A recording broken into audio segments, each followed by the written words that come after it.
Assalamualaikum warahmatullahi wabarakatuh. Apa kabar adik-adik semuanya? Salam Pramuka. Hari ini Kak Tama akan menjelaskan singkat mengenai sejarah Pramuka Indonesia.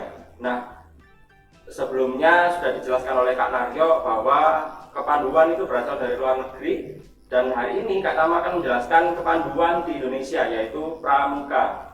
Nah, apa sih Pramuka itu? Singkatan Pramuka adalah Praja Muda Karana, artinya orang muda yang suka berkarya.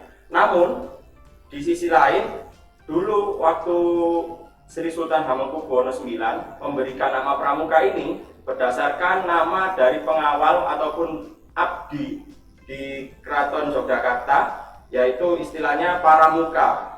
Nah, jadi diadaptasi menjadi nama Pramuka. Sri Sultan Hamengkubuwono atau Bapak Pramuka Indonesia lahir dengan nama Raden Mas Doro Jatun.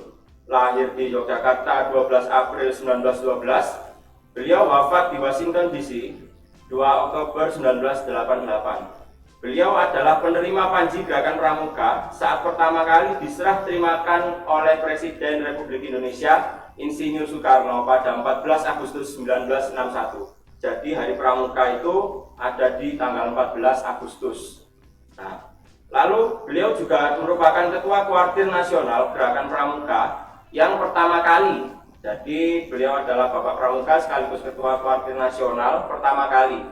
Bahkan hingga dalam 4 periode berturut-turut, mulai dari periode 1961 hingga 1963, 1963 hingga 1967, 1967 hingga 1970, dan 1970 hingga 1974. Induk Organisasi Kepanduan Dunia atau WOSM, World Organization of the Scout Movement, pada tahun 1973 menganugerahkan Bronze Wolf Award yang merupakan penghargaan tertinggi dan satu-satunya dari Organisasi Kepanduan Dunia. Jadi hingga saat ini di Indonesia baru Bapak Pramuka Indonesia yang mendapatkan penghargaan tersebut.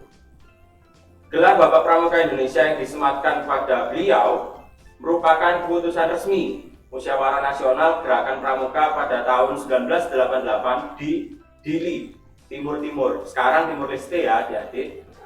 Jadi kemudian keputusan tersebut mengangkat beliau sebagai Bapak Pramuka Indonesia melalui keputusan bernomor 10 garis miring Munas garis miring 1988 tentang Bapak Pramuka. Jadi itu penjelasan singkatnya. Nah, di Indonesia sendiri dikenal dengan 3 masa pramuka, yaitu masa pramuka pada saat penjajahan Belanda, masa pramuka saat penjajahan Jepang, dan juga zaman kemerdekaan. Nah, di penjajahan Belanda sendiri, organisasi kepanduan ini dibawa Belanda dari negerinya sana, dibawa Belanda ke Indonesia dengan nama NIPV. Nah, kalau di eja itu Netherlands Indische Pathfinder Vereniging atau NIPV. Dalam bahasa Indonesia dikenal dengan Persatuan Pandu Hindia Belanda. Jadi masih ada nama-nama Belanda gitu. Namun beberapa tokoh di Indonesia menganggap organisasi ini membentuk karakter masyarakat yang masih dijajah karena bentukannya lewat Belanda. Kemudian setelah Sumpah Pemuda, kesadaran masyarakat Indonesia makin meningkat tuh. Banyak akhirnya orang-orang Indonesia sendiri membentuk gerakan kepanduan sendiri. Pada tahun 1930 terbentuklah Pandu Pemuda Sumatera. Pada 1931 terbentuk Persatuan Antar Pandu Indonesia.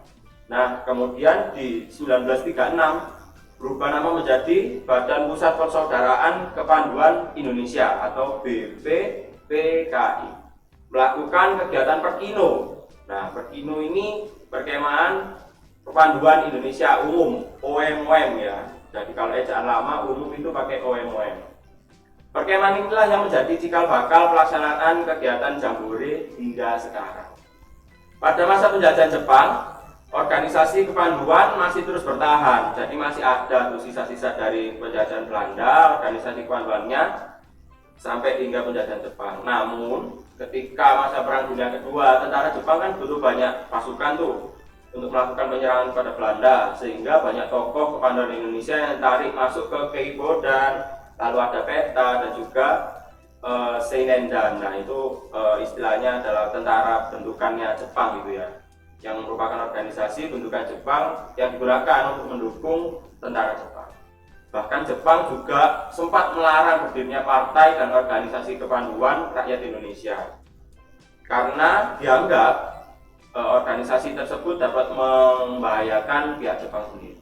Meski demikian, hal tersebut tidak menyurutkan semangat kepanduan Indonesia untuk melaksanakan Perkino Jilid 2. Jadi ada lanjutannya dari Perkino yang pertama. Nah, di zaman kemerdekaan, tidak lama setelah Indonesia merdeka, pada tanggal 28 Desember 1945, organisasi Pandu Rakyat Indonesia berdiri di Solo. Nah, organisasi ini ditetapkan sebagai wadah kepanduan di mana anggota kepanduan Indonesia bisa bernaung. Nah, ada wadahnya tuh, sudah nggak ikut ke zaman Jepang ataupun zaman Belanda lagi. Pada tahun 1961 terdapat sekitar 100 organisasi kepanduan di Indonesia yang terbagi menjadi 3 federasi organisasi, yaitu Persatuan Kepanduan Putri Indonesia, Ikatan Pandu Indonesia, dan juga Persatuan Putra Putri Indonesia. Kemudian tanggal 14 Agustus 1961 Gerakan Pramuka dikenalkan pada masyarakat Indonesia dengan resmi. Nah, itu tadi kenapa Hari Pramuka diperingati setiap tanggal 14 Agustus. Oke, terima kasih. Salam Pramuka.